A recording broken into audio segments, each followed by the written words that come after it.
There are sounds you never forget, even after the world goes quiet. For me, it was the low hum of the old lathe in my father's shop, the one I rebuilt after he died. That same hum followed me through wars I didn't fight, debts I didn't owe, and a silence that lasted longer than any man should endure. 5 years. That's how long it had been since my son last said my name. He left with anger sharp enough to cut bone, and I let him go thinking time would dull the edge. But time doesn't heal everything. It just teaches you how to carry the wound. That evening, when the message came 5 words glowing against the dark, I stared at it until the screen went dim again. Dad, dinner this Friday. My treat. I didn't know if it was an apology or another transaction. All I knew was that when silence finally breaks, it never does so gently. The rain had stopped an hour before dusk, but the streets of Detroit still glistened under the amber glow of the streetlights. The rain had stopped an hour before dusk, but the streets of Detroit still glistened under the amber glow of the streetlights. I was in the workshop behind the vocational center, showing a group of young men how to align a timing belt without snapping the tensioner. They were quiet today, focused, each of them fighting their own battles in silence. I liked that about them. You can tell when a man's trying to put himself back together by the way he holds a wrench. When the last of them left, I stayed behind, wiping down the workbench and listening to the soft tick of cooling engines.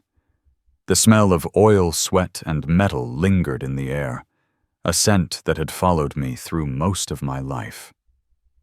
Outside, the light was thinning, the city turning the color of old brass. I enjoyed that hour when the noise dies and the world feels honest again. My phone buzzed on the counter, the sound sharp in the stillness. It was an old flip model, scratched and dependable, the kind of phone a man keeps because it asks for nothing. The screen lit up with a name I hadn't seen in a long time. Ethan. The message was short. Dad, dinner this Friday. My treat. I stood there a long while staring at those few words.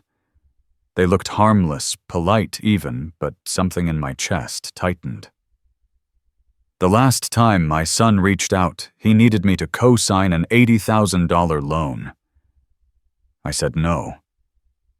Not because I didn't love him, but because I had once co-signed a loan for a friend and lost the house I built with my own hands. A man learns from fire. Ethan didn't speak to me for nearly 5 years after that. I locked up and walked out into the cold. The air smelled of rain and iron, the sky heavy with smoke from the old foundries. Detroit, after dark, has its own kind of loneliness. I drove home through quiet streets, headlights reflecting off puddles like small mirrors of the past. The house waited for me, same as it always did. I never changed much after Mary died. Her flowers had long since dried on the windowsill, but I couldn't bring myself to throw them out. The porch light flickered. The 6-seat table still stood in the dining room, and on the mantel sat a framed photo of Ethan at 10 grease on his cheeks, holding up a small metal airplane we'd built together. He'd spent a week sanding its wings, determined to make them perfect. I ran my thumb along the frame. The dust was thick, soft, like the memory itself. Inside, the air was still. I made coffee I didn't need and sat by the window. The street outside was empty, save for the faint hum of a passing car. I looked down at my phone again. The message glowed faintly, waiting for an answer. I didn't reply. Not yet. Some things deserve silence before they deserve words. I thought about the years we lost, about Mary, and how she used to say that men like me build walls instead of homes when they get hurt. Maybe she was right, but I'd rather live behind a wall of my own making than inside a lie. The radio on the shelf came to life with a soft crackle. Static first, then the slow trumpet of a jazz tune I hadn't heard in years. Mary used to hum it while she cooked Sunday breakfast. I let it play. The melody filled the room with a kind of ache that was hard to name. I remembered the last dinner we had as a family.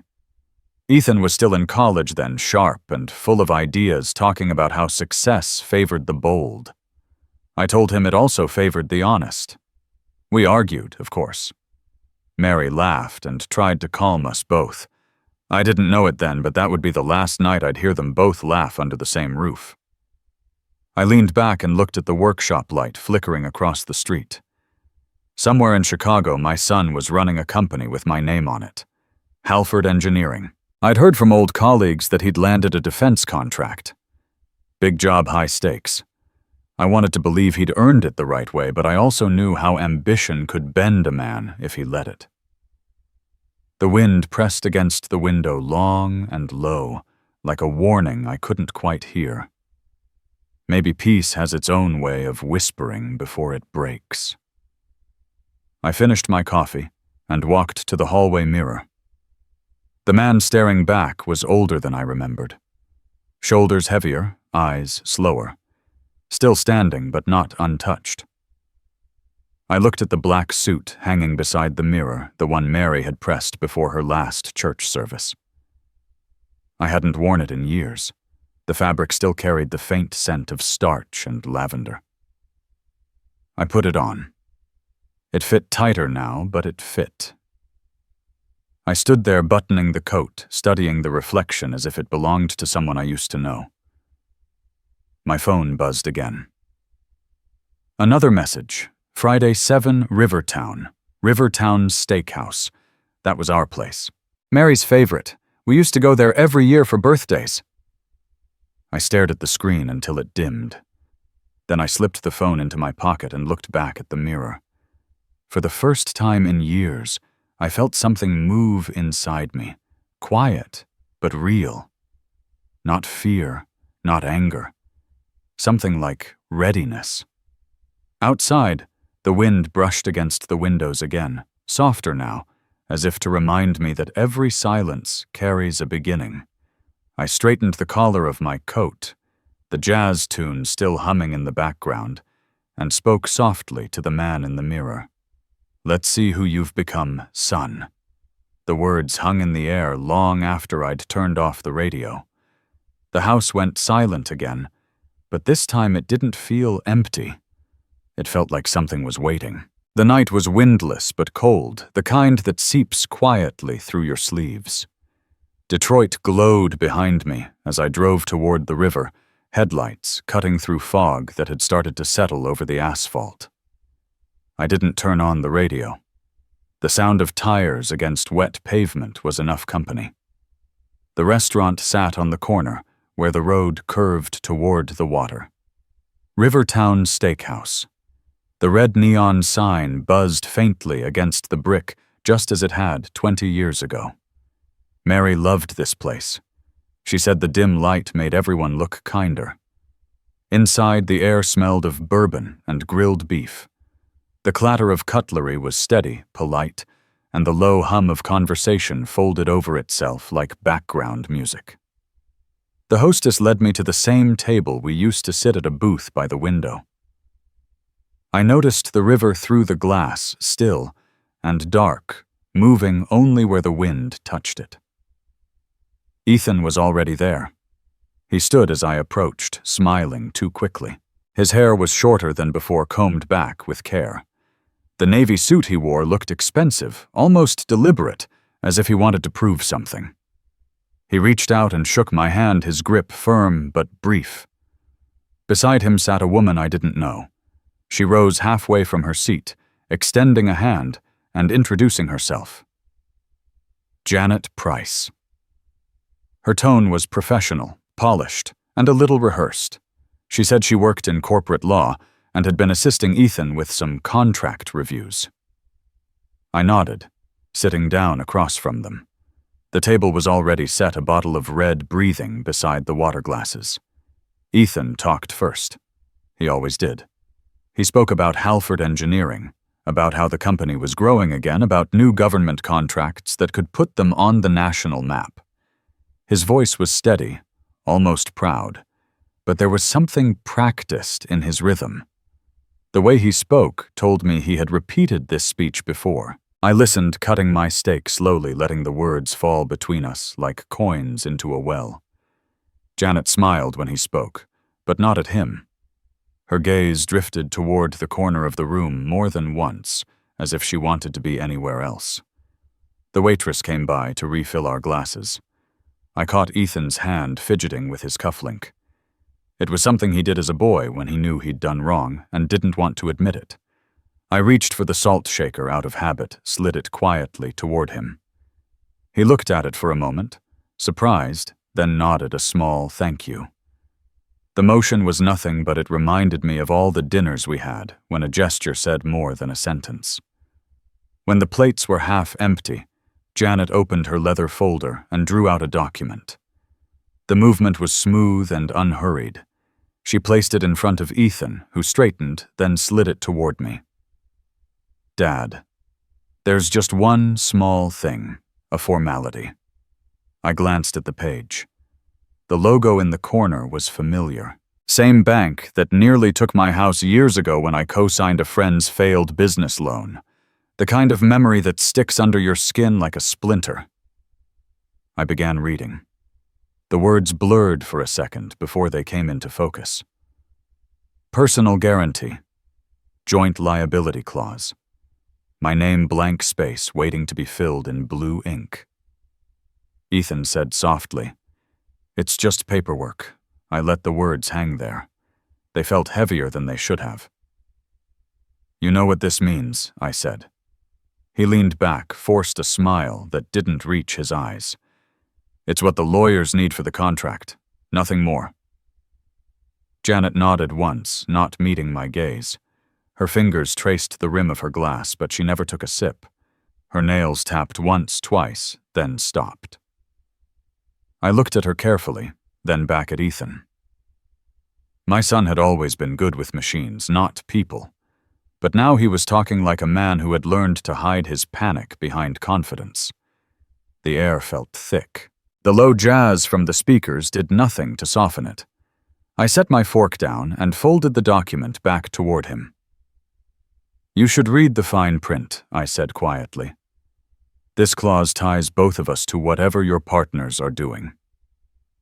He laughed lightly, the sound hollow. "Dad, you always think the world's out to get you." I met his eyes and saw for the first time something flicker there. Not defiance. Fear. "That's how hell starts," I said. "Not with enemies, but with good men who stop paying attention." Janet began gathering her papers, quickly sliding them into the folder. Her movements were precise, professional, but I noticed the faint tremor in her hand. Ethan looked at her, then at me, like a man watching a bridge crumble beneath him. For a long moment, none of us spoke. The clinking of dishes from other tables filled the silence. Somewhere near the bar, a couple laughed too loudly. It sounded far away. I wanted to reach across the table to say something that would pull him back, but the words stayed where pride keeps them, somewhere between the heart and the throat.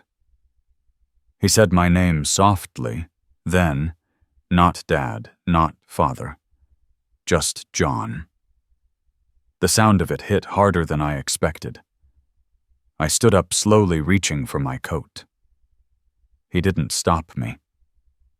I looked down at him one last time, at the suit, the polished shoes, the weight of ambition that was eating him alive. "You should finish your dinner," I said quietly. "It's getting cold." I nodded once to Janet, who looked as if she wanted to speak, but couldn't. Outside, the night air felt sharper. I stood beneath the old neon sign, watching the river shimmer faintly in the distance. Through the restaurant window, I could still see them, two figures caught in the amber light, unmoving. I walked to my car and sat there with my hands on the steering wheel, engine off. The smell of leather and rain filled the cabin. I thought about how a father is supposed to protect his son, and how sometimes the only way to do that is to refuse him. When I finally started the car, the headlights flared across the empty street. I drove slowly, the city rolling by in fragments of light and shadow. At a stoplight, I caught my reflection in the rearview mirror. The face staring back at me looked tired, but not broken. I reached into my pocket, feeling the small metal airplane keychain that had hung there since Ethan was a boy. He'd made it from scrap metal, polished until it gleamed. I turned it in my fingers, hearing the faint click of its wings. Maybe I still believed there was something in him worth saving. By the time I reached home, the fog had thickened. I stepped inside, hung up my coat, and looked around the quiet house. The clock ticked steadily, the sound of old wood settling beneath it. The picture on the mantel caught a sliver of lamplight, and for a second, the boy in the frame looked almost alive. The house felt smaller that night, not because it had changed, but because something inside me had. I sat at the kitchen table listening to the faint hum of the refrigerator. The phone lay beside me, still silent. The man I saw tonight was my son. But for the first time in my life, he felt like someone I had never met. The thought stayed with me long after the lights went out. The night stretched long and thin as I sat there in the dark, the faint ticking of the clock in the hallway, the only sound left alive in the house. I could still see Ethan's face across the dinner table, that polite smile that never reached his eyes. It followed me home, sat in the passenger seat, the whole drive back, and waited for me in the kitchen, like it knew I wouldn't sleep. I filled a glass at the sink, drank half of it, and set it down without looking. The water tasted like metal.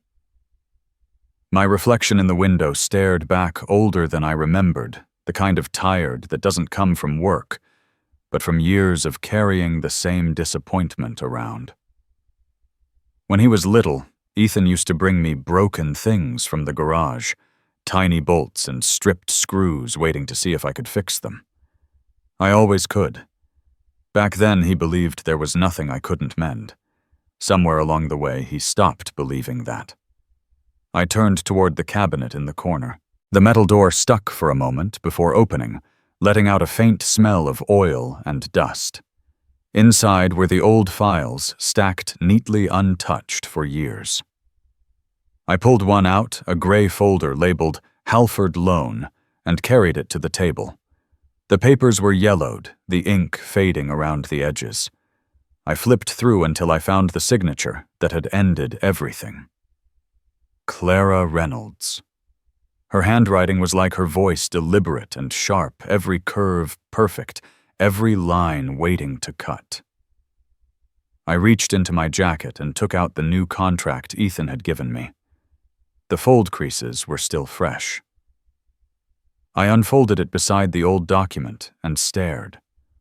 The same hand, the same elegant cruelty in the way each letter leaned forward. I ran a thumb along the page as if the paper itself could explain why she was back. The room felt smaller then. The silence seemed to grow until I could hear my own heartbeat. I picked up the phone. Howard Reese answered on the third ring. His voice was rougher than I remembered, like gravel. "You sound like a man digging up old ghosts," he said. "Maybe I am. I need you to look up a name for me. Clara Reynolds." He paused. Thought she was still serving time. So did I. "Can you check?" He sighed, the sound of papers rustling on his end. "Give me a few minutes." I waited, pacing between the table and the window. Outside, the wind had picked up, brushing against the glass like fingertips. The lamp flickered once, dimmed, then steadied. When the phone rang again, I answered before it finished the first chime. "She's out, John. Released on probation 3 months ago. Changed her name. Clara Price. Works in Chicago." The air left my lungs. For a second, I couldn't breathe right. The name echoed in my head like a door slamming shut. Price. Janet Price. I felt the weight of it settle in my chest. The woman from the dinner table, her eyes that never met mine, the tremor in her hand. It wasn't nerves. It was recognition. "You still there, John?" Reese's voice was softer now. "Yeah. You think your boy's tangled in this? I don't think." "I know. You want backup?" "Not yet. You sure about that?" "No. But I'm going anyway." I hung up. The phone sat on the table between the two sets of papers. The ink, the signatures, the lies. I watched the pages like they were two mirrors facing each other, reflecting the same mistake into infinity. I walked to the fireplace. The wood inside was cold and gray, but the matches still worked.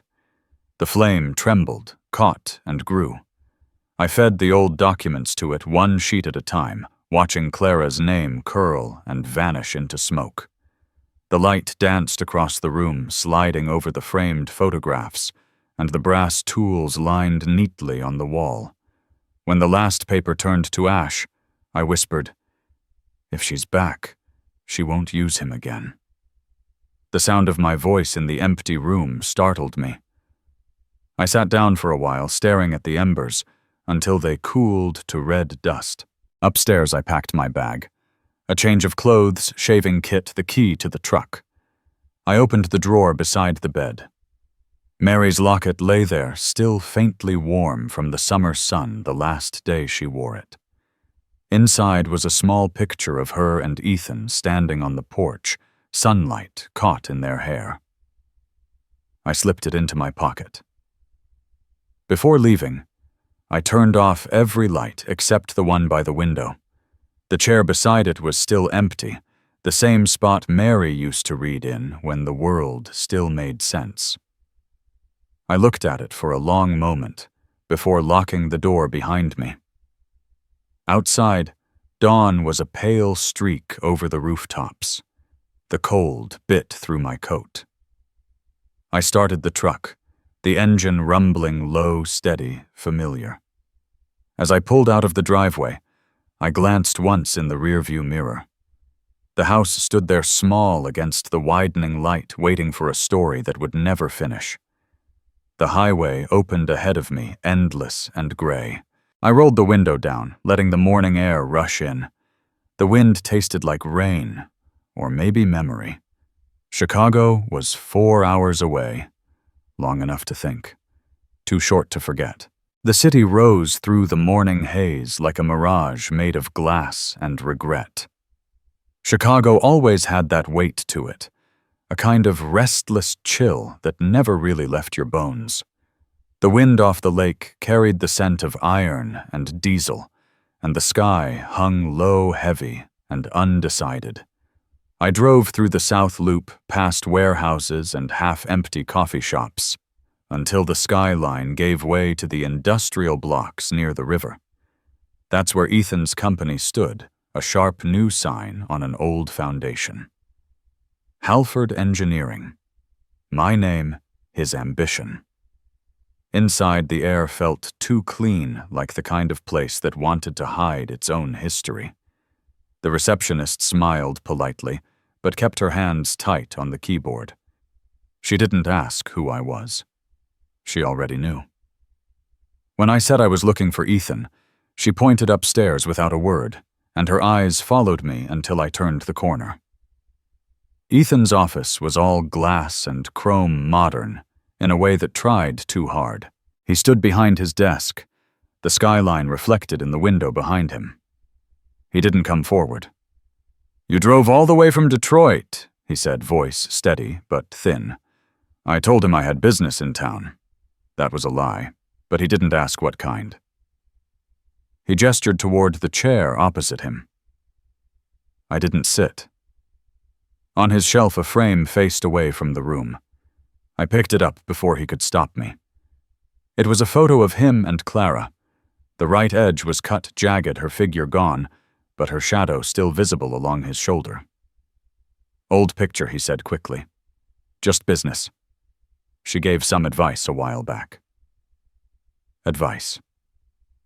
I looked at him, saw the tremor in his hand. Advice from Clara Reynolds never came free. Before I could ask more, a soft knock came from the door. Janet Price stepped in her presence, sharp enough to change the temperature of the room. She wore composure like armor, each word measured. "Mr. Halford, I didn't expect you today. That makes two of us." She crossed the room and set a folder on Ethan's desk. Her nails clicked softly against the paper. For a moment, she looked at me, and something in her eyes slipped a flicker of fear or maybe guilt. "We're reviewing a few compliance issues," she said. "Routine checks for the military accounts." Routine. I'd heard that word before. I asked who she worked for. She opened her mouth, then closed it again. The silence between us said enough. She wasn't working for Ethan. Maybe she never had been. She turned to him instead. "I'll be in touch." When she left the room, felt smaller. The city outside looked colder. Ethan tried to break the silence, his voice rough. "Dad, you don't have to get involved. I can handle this. You said that once before. It cost both of us everything." He didn't look up. The distance between us was more than the desk, more than the years. It was made of choices of pride and silence that had hardened into habit. I stepped closer, placed a hand on his shoulder. He didn't move, but I felt the tension in him, the kind of fear that hides under control. "You can still choose the right side," I said. He nodded, but I knew he didn't believe it yet. I left before he could speak again. Outside, the air hit colder. I walked back to the truck parked across the street. The clouds pressed lower now, turning the light to silver. As I started the engine, I caught a glimpse of a black sedan in the rear-view mirror, parked 2 spaces behind. No plates on the front bumper. The driver's face lost behind the reflection. I pulled out slow, keeping to the right lane. The sedan followed. Every turn I took, it stayed close, neither rushing nor falling back. South toward the river, east toward the loop, then north again into the shadow of the overpass. At the next light, I braked harder than I needed to. The truck lurched. The sedan hesitated, then veered down a side street and disappeared into traffic. For a long moment, I sat there watching the empty space it left behind. The streetlights blinked red, then green. I drove until I found a diner near the bridge, one of those places that never closed, smelling faintly of coffee and old smoke. There was a payphone outside its metal cold against my palm. I dropped a coin, waited through the static until Reese answered. "She's here," I said. "Clara. She's back, using the name Price. She's inside Ethan's company." He didn't sound surprised. "We know. FBI's been on her for months. Financial Crimes Division. She's running fake consulting fronts tied to military bids. And Ethan. They're not sure yet. If he's clean, he's still in danger. If he's not, she's using him." The line went quiet, except for the hum of the city. "She's not done yet, is she?" I asked. "Not even close," Reese said. "Watch yourself. She knows who you are, John, and she knows how to get to you." The line clicked dead. I leaned against the phone booth for a while, the neon buzzing overhead. Across the river, the city looked alive, but not in a way that comforted you. The kind of alive that hides decay under glass and steel. I got back in the truck. The seat was cold. The traffic along the bridge was slow, the headlights blurring through the mist. I thought of Ethan again, of how his hands shook when he mentioned Clara's name, of how much of his pride looked like mine once did. The city has a way of keeping score. It remembers the debts you leave behind. Maybe that's why I came back to pay mine before it was too late. As I reached the top of the overpass, I pulled over. The skyline stretched before me, towers flickering in the wind, the river cutting through like a dark vein. I rolled down the window, and the sound of a freight train carried across the distance, low and steady. I wondered if she ever thought about what she left behind, or if people like her ever look back at all. Maybe they only see reflections when they need another disguise. The wind shifted, carrying the smell of the river. I let it in, breathed it once, then started the truck again. Chicago didn't feel like a place you arrived at. It felt like a place that waited for you to come back. And tonight, it was waiting for me. The storm found the city before noon and did not let go. Rain slid down the rooftops in sheets, rattled the gutters, and turned the side streets into narrow rivers that carried leaves and cigarette butts toward the drains. I drove with the wipers beating time, the glass smeared with gray water that never cleared for long. By the time I reached the roadside diner on Route 41, the parking lot was a shallow lake. The neon sign buzzed and flickered red, bleeding into the puddles, the light shaking each time thunder rolled. Inside the room smelled of coffee and wet coats. A television in the corner carried a day game, with the sound turned down low, the crowd noise rising and falling like a distant tide. A waitress passed with a tray of eggs and toast, her sneakers squeaking on the tile. The glass steamed at every window. It felt like the weather had come inside to sit with us. Ethan waited in a corner booth. His jacket was damp at the shoulders, his hair pushed back with the heel of his hand, eyes shadowed from a night that had not ended. When I slid into the seat across from him, he looked at me the way a man looks at an open door he is not sure he should walk through. For a while, we said nothing. The rain hit the glass in a steady patter that filled the space between breaths. A batter on the screen took a slow practice swing. Somewhere near the kitchen, a bell rang, then rang again. The waitress came by with a pot and lifted her chin in a question. I nodded. She leaned and filled both cups until steam rose and softened the air between us. Ethan wrapped his hands around the mug and stared at the black surface. The words came out of him like they had been waiting a long time. I screwed up. He swallowed and kept going, voice thin, almost careful. She said she could make it go away. Just a few numbers. Invoices that had to match other numbers. She said the auditors would see what they needed to see. Clara. He nodded without looking up. She told me I could fix the past if I handled the present. That is what she said. Fix the past. I thought I could clean it up before anyone noticed. I thought I could keep you out of it. I just made it worse. Rain hammered the windows like a hard hand. The batter on the screen watched a pitch go by and did not swing. I lifted my cup and tasted the bitterness that comes from coffee left too long on heat. It kept my hands busy while he searched for air. I asked how bad. He kept his eyes on the table. She made me sign, falsified invoices. She said the work would catch up to the paper later. She said everyone does it. Then she called it leverage. The word felt dirty as it left his mouth. You thought you could fix what you broke by breaking it again. His nod was small. I did not raise my voice. The room did not need more noise. I set the cup down and spoke low. Making things right never starts with another lie. He shut his eyes for a long second, like a man bracing for a hit.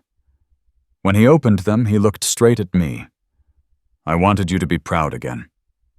That landed between us heavier than any confession.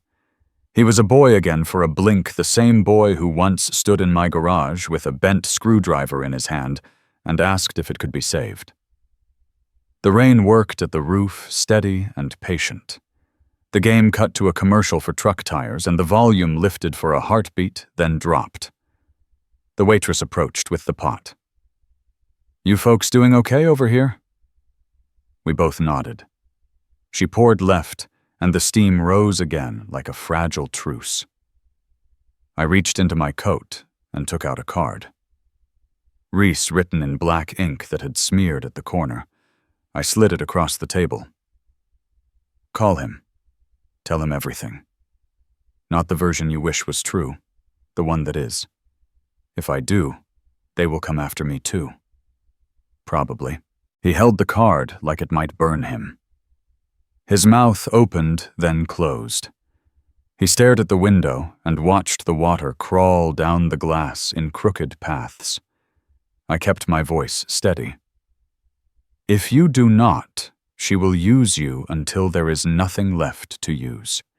Then she will hand what is left to someone who is hungrier. Right now, you still have a choice. He let out a breath that shook. The card disappeared into the inside pocket of his jacket. For a moment, his hand stayed there, pressed flat, like he was trying to hold himself together from the inside. You think I can come back from this? You can stand up in it. That is where coming back starts. The TV cut back to the game. A pop fly arced into gray sky and came down in a waiting glove. A man at the counter asked for a refill and a slice of pie. The ordinary sound of it reached us in a soft wave, the way life keeps moving even when a heart stops to count its losses. Ethan pushed his coffee away and leaned forward, elbows on the table, hands laced tight. She said she could clear my name.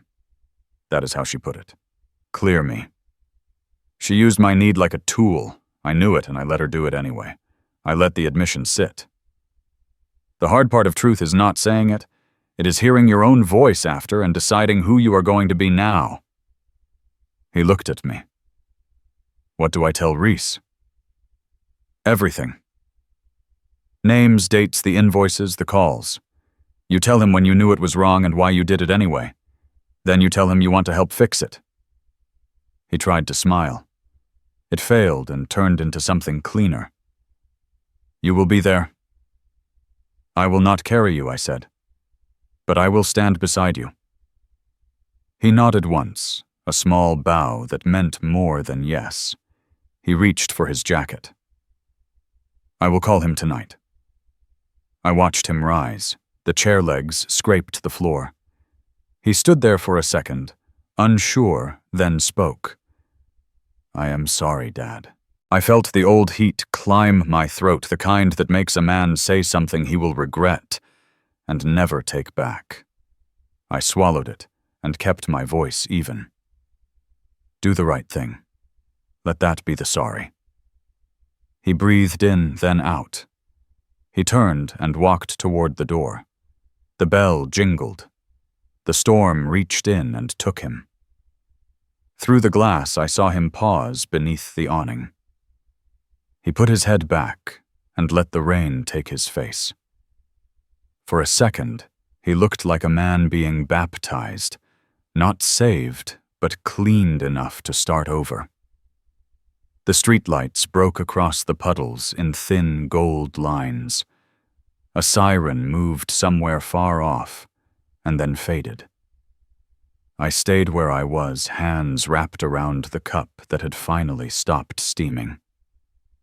The waitress drifted near again, set a check face down, and gave me a look that said she had seen men at tables like this for years and knew better than to ask who had hurt who. You doing all right? We are getting there. She nodded and left us to the rain. I turned Ethan's untouched cup toward the window and watched the last thin ribbon of steam lose its shape in the cold light. The game on the television went quiet again, the camera panning over an infield dark with water. A batter tapped his cleats and set his hands. The pitcher held, then finally moved. The door opened and a gust pushed the smell of wet pavement through the room. I stood and stepped beneath the awning. The rain had eased, but the city still dripped from every edge. Water fell from the sign in a steady line that cut the puddle below into small circles that vanished as fast as they formed. I looked down the road where Ethan had gone and felt the storm shift lighter outside, not so light inside. Some weather takes longer to pass. Some skies clear in stages you cannot name. The neon wrote its red word across the water again. Open. I watched it ripple, then blur, and for a moment I could hear only the soft drip from the eaves and the low whisper of tires on wet asphalt. I let the sound stay with me, then turned back toward the door, the bell ready to ring in whatever came next. The rain had washed the city clean, but the streets still smelled of iron and diesel, the kind of smell that stayed long after the storm had gone. 3 days had passed since that night in the diner. I had not heard from Ethan until the phone rang again that morning. His voice carried something new, a kind of quiet resolve that hadn't been there before. "Dinner again," he said. "Just us." I agreed, though my voice came slower than my thoughts. When the call ended, I sat still at the table, looking at the sealed envelope Reese had given me. It lay there pale against the wood, humming with what it held. I slipped it into my coat pocket, took one last look around the house, and drove toward Chicago. By evening, the city had folded itself into dusk. The sky turned the color of tarnished copper, and the lights from the cars stretched like threads of gold across the wet pavement. I found the place easily a small restaurant tucked between a laundromat and a hardware store. Its windows glowed warm, the kind of light that makes a man think of peace he doesn't yet deserve. Inside the room was narrow but calm. Old jazz played from a hidden speaker, the kind of tune you don't recognize but feel you've heard before. A waiter led me to a table near the window. Ethan was already there, hands clasped, shoulders drawn. When he stood, the movement was careful, as if he feared the wrong gesture might break something fragile between us. I took my seat. The waiter poured water, left 2 menus, and disappeared like a man who understood that silence had more work to do than words. For a while we listened to the rain beginning again, outside, soft, against the glass. Ethan stirred his drink once, then set it down. His voice was low, flat.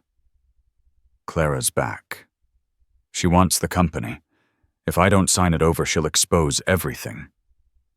He looked at me, his eyes hollow from too many sleepless nights. I asked how she'd reached him. Emails, calls from blocked numbers. She even sent a courier with copies of fake contracts. I don't know who else she's working with, but she's not bluffing. He leaned forward, both hands on the table. She said she'll destroy us. I waited, let the words settle. Then I said quietly, "You don't end blackmail by surrendering." His eyes flickered with fear and disbelief. "She's got the evidence, Dad. Every file, every call." "No, she's got pieces of it," I said. I reached into my coat and placed the envelope on the table. "You've got the rest." He hesitated before opening it. The paper whispered as he slid out the pages. For a moment there was only the sound of the rain and the soft hum of the saxophone in the background. Then his eyes caught on the first line. His mouth fell open slightly. "This isn't Janet's domain," he said. "No. Clara created it herself through a dummy firm in Nevada. She posed as Janet. Every instruction she sent, every reassurance, every demand, they all came from her. She used your guilt like a leash." He turned page after page, his breathing uneven. The truth was right there, clear as print, and he couldn't look away. "So all of it," he said. "The contracts, the advice, the so-called cover, it was all her." "Yes. She needed you to believe her long enough to hang yourself with her rope." He leaned back, the tension in him shaking loose for the first time. I watched him run a hand through his hair, exhaling a sound that was half relief, half disbelief. "You've been digging this whole time, Reese, as I said. I just gave him a reason to keep digging." He looked at me then the way a man looks at something he thought he'd lost, and suddenly found again. "I thought you were done with me." I never was, I said.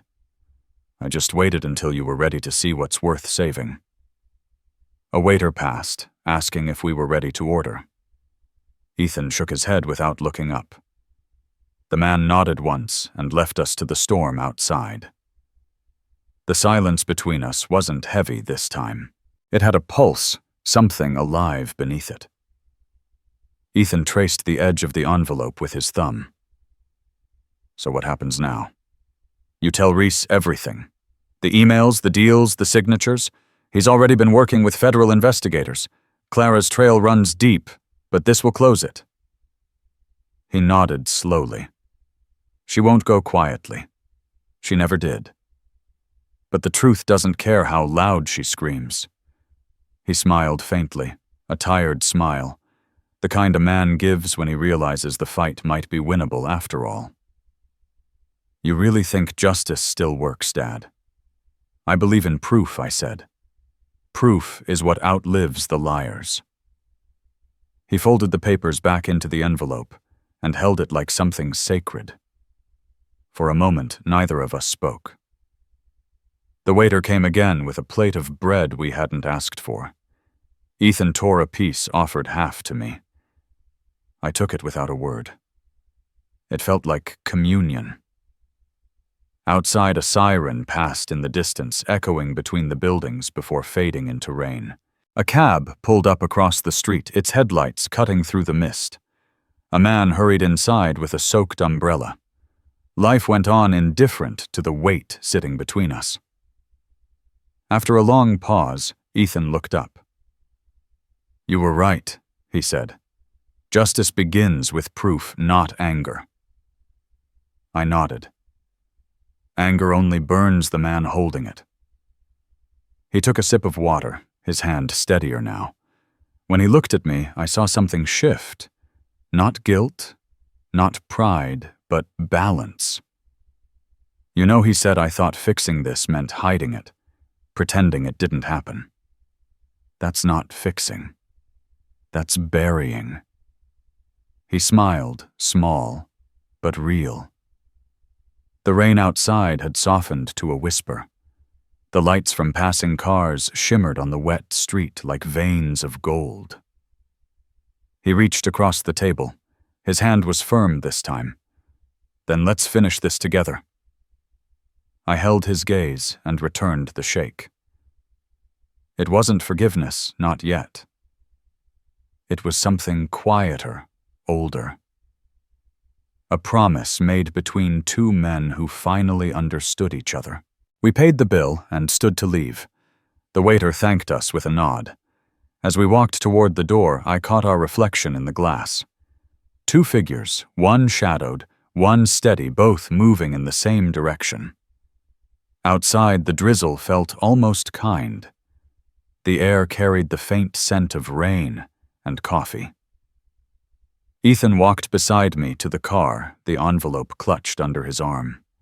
At the corner, he stopped and turned to me. It's strange, he said, how calm it feels now. Calm is what happens when you stop running. He smiled again, that quiet, grateful kind of smile that belongs to a man who has been lost and is finally facing home. We stood there under the streetlight, not speaking. The rain made a soft, ticking sound against the pavement.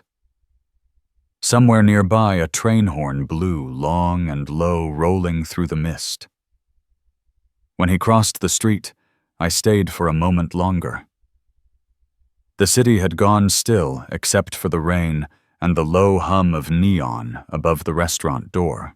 Maybe redemption isn't something you give. Maybe it's something you stop running from. The words stayed in my head as I watched his figure fade into the night. The rain fell steady again, gentle, certain as if the sky itself was washing the past clean. Then I turned toward the car and let the quiet come with me. The morning came quietly pale light, spreading across the skyline like a slow breath. I woke before the alarm, the city still damp from the rain that had washed away the night. The air smelled of concrete and wet metal. Outside the motel window, the streets of Chicago were waking one light at a time. Ethan arrived, early hair-combed shirt, pressed, the kind of order that comes from determination, not peace. He carried a manila folder close to his chest, like something fragile. I met him at the curb, and we drove in silence through the thinning mist. The hum of the engine was steady, the kind of sound that lets a man think without speaking. Downtown, the sun slipped behind the high-rises, leaving a dull metallic glow on the glass. We parked near the Loop, just across from Vanguard Consulting Group. Behind that neat silver logo, I could almost feel Clara's presence, patient and poisonous. Reese was already waiting, leaning against a dark sedan. His tie was loose, his eyes sharp, and there was that faint air of fatigue only men in law enforcement carry. "You two ready?" he asked. Ethan nodded. His voice was low, steady. "Let's end this." The agents moved first, quiet and efficient. No shouting, no sirens, just the sound of locks turning and the steady click of shoes on polished floors. Inside, the air smelled of coffee and toner. An assistant froze mid-sentence as the team passed her desk. Behind the glass wall, Clara sat poised, fingers still on her keyboard. She didn't look up right away. When she did, her face didn't flicker. She saw Ethan first, then me. A faint smile touched her mouth, polite, practiced, soulless. "You shouldn't have brought him," she said. Ethan laid the folder on her desk and opened at each page, placed deliberately like a quiet accusation. His voice didn't shake. "Every contract, every forged invoice, every email. All yours." Clara leaned back, studying him, as if he were a child reciting lines from a script she had written. "You signed them," she said. "They'll believe what's on paper." The door opened again. Janet walked in, holding a small recorder. She didn't look at Clara when she spoke. "They'll believe this." She pressed play. Clara's voice filled the room, cold and deliberate, instructing Ethan how to falsify figures, how to use the fake domain, how to cover the trail. The words echoed off the glass, undeniable. Clara's composure cracked for the first time. Her fingers clenched, knuckles whitening. The agents stepped closer. The lead officer spoke in that calm, measured tone of federal procedure. She didn't resist when they took her hands. As they led her out, she turned her head slightly, her eyes cutting toward Ethan. "You'll never fix him," she whispered. I stepped closer, my voice low. "He's fixing himself." Her smile was gone now. She kept walking, her reflection vanishing into the glass as the door closed behind her. The office fell silent, except for the distant hum of air vents. Ethan let out a long breath, shoulders sagging. He pressed a hand to his forehead, eyes shut tight, as if to push away years of noise. Reese came in, slipped his hands into his coat pockets, and stood beside us. "You did right by him, John. Not many men do these days." I looked at Ethan. His face was drawn, but alive, his eyes clearer than I'd seen in years. He didn't look broken anymore, just human. Outside, the morning light spread wider, sharp and golden now. We stepped out of the building together. Across the street, the sign for Halford Engineering gleamed, freshly polished. The chrome letters caught the sun and threw it back in thin streaks of silver. Ethan stopped to look at it. His voice was quiet. "I almost sold this place." "You didn't," I said. "You fought for it." He shook his head lightly. "Maybe you fought for it. Maybe we both did." We stood there, neither of us speaking, the city moving around us. A truck rolled past, sending a gust of cold air across the sidewalk. Somewhere down the block, a church bell rang. The sound lingered clear and soft, like a benediction neither of us deserved, but both needed. Reese walked over, holding out his hand. "The Bureau's got what it needs," he said. "You can breathe again." Ethan took the hand, nodded his thanks. When Reese turned away, I saw something flicker in Ethan's expression, the mix of shame and relief that comes when a man finally stops hiding. He asked what happens next. "We live with it," I said. "That's all. That's enough." He nodded. We walked toward the building. The reflection of the sign shimmered in the glass, bending slightly with each step, as if it were alive. Inside, the air smelled faintly of oil and new paint. The hum of machinery came from the back room, steady and grounding. Ethan moved ahead of me, his stride slow but sure. He paused at the workbench, ran a hand across the smooth metal surface. Dust caught the light and hung there like memory. He turned to me. "You ever think it would end like this?" "Not like this," I said, but I hoped it would end clean. He gave a small, tired laugh. "Clean's good enough." I watched him for a long moment, his figure outlined by the morning light through the window. For the first time, I saw not the boy I'd failed to guide, but the man who had chosen his own way back. I stepped closer, placed a hand on his shoulder. It was the first time I'd done that in years. He didn't pull away. Outside, a breeze lifted, pushing open the workshop door, just enough to let in the smell of rain and steel. The sunlight hit the old family photo hanging crooked on the wall, Ethan, at 10, grinning beside an unfinished engine. The same grin, a little older now, flashed for just a second before he turned back to his work. I looked at that photo again, the dust catching in the light, the tools glinting like old memories finding their shape. Maybe redemption isn't something you reach. Maybe it's something that reaches you once you stop running. The sound of machines filled the room again, alive and rhythmic. Ethan adjusted a valve, wiped his hands, and met my eyes across the space between us. For the first time in a long while, we didn't need words. The world outside moved on, and the sun kept rising. The days passed quietly like a river smoothing its own stones. The machines in the shop hummed with a rhythm that no longer demanded attention, steady and patient, like the sound of a life rebuilt piece by piece. Ethan stayed in Chicago, where the city still carried the smell of steel and rain, starting something new, with the same hands that once nearly destroyed everything. I drove back to Detroit, the road unspooling before me under a gray November sky. At home, the workshop felt smaller but alive. The air carried the scent of oil and sawdust, the same comfort that had always steadied me. The men who came to learn were rough, quiet, some still wearing the tired look of halfway houses. They worked with a hunger that reminded me of Ethan when he was young, back when his hands were untested, but sure of their purpose. I taught them what I knew, not much beyond patience, and the way machines respond better to respect than to force.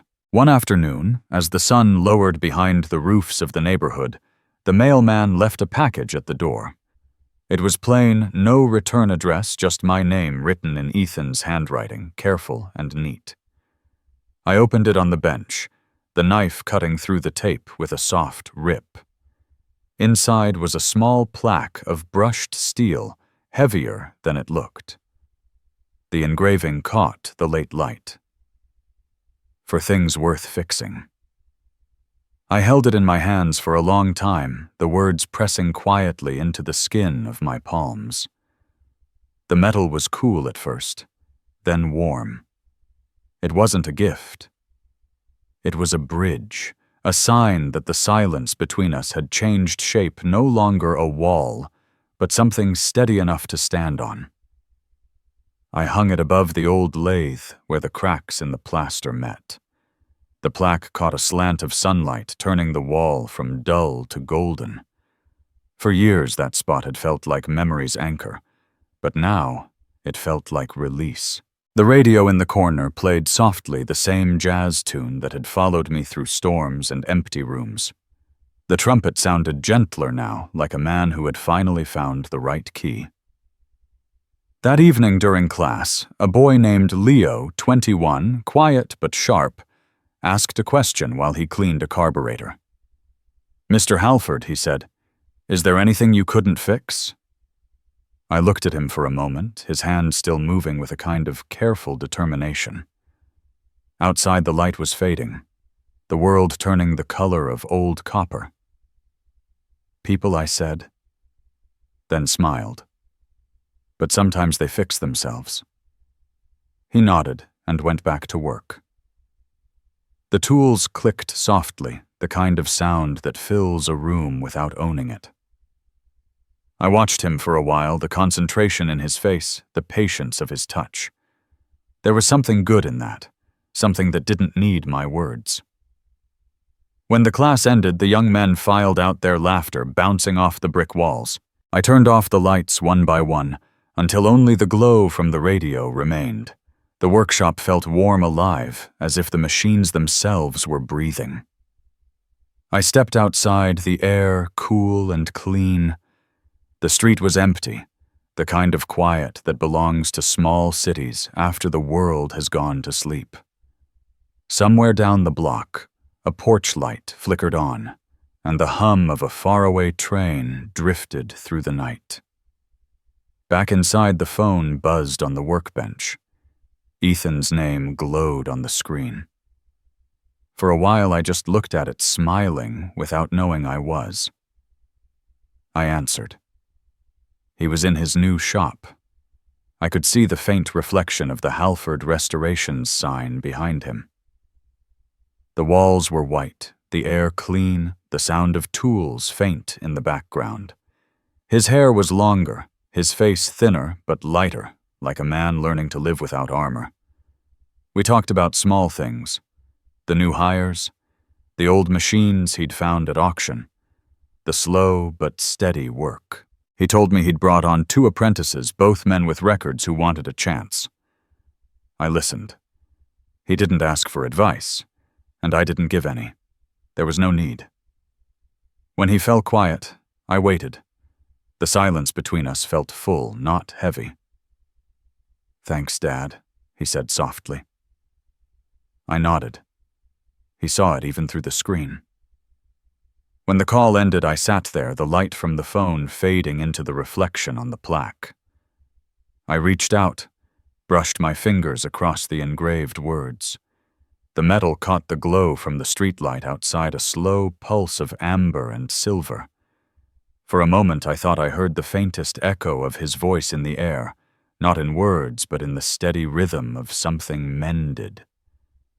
I turned off the radio, letting the room fill with the hum of the night. The window was open just enough to let in the sound of leaves moving against each other. The air felt different, lighter somehow, as if forgiveness had a scent. I leaned back, the chair creaking under me, and looked at the plaque once more. The light from the street bent across it, catching the edge of each letter, making it shimmer. Outside, the wind moved through the trees, soft and steady, like a promise still kept. Some dinners heal what years of silence could not, and in the end, silence itself spoke louder than any words I could ever say.